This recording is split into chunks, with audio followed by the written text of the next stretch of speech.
So, and how would you say will your position change due to the pandemic and the way the industry kind of has to react to it, or how much has it changed maybe already? Because we've been in this for almost a year at this point. Yeah, I mean it's been crazy. We up until so when was it? It was March. So I did a tour. So we did a tour with an artist called Mahalia in November of last.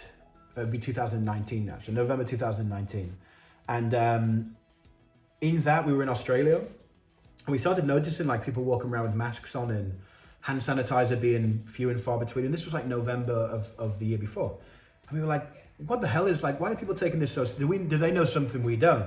So we were like, oh, I don't know. So anyway, we ended up getting home. We flew via Dubai, and it was all getting very kind of weird.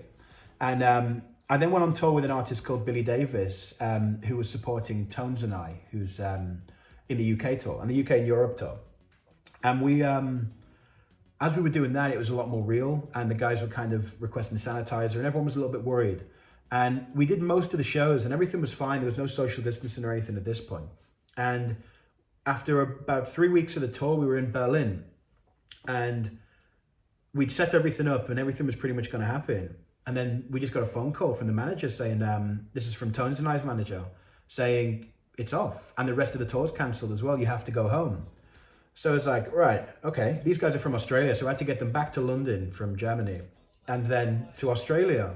So it's like, so we all jumped in the van and was like, right, I guess we're going home, with like a little bit of panic. And then we got a phone call saying, oh no, you need to go really quickly because they're starting to shut the borders of the European countries.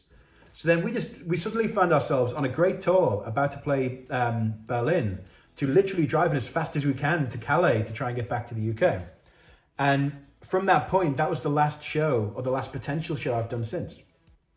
From that moment, it entirely stopped. Like you say, it all happened so quick, and everyone, like I still obviously talk to a bunch of people in the live industry, and no one is doing anything. Like it's just stopped. The artist management side of things, I still obviously do a lot. And that's just become more competitive because when artists can't tour, they write.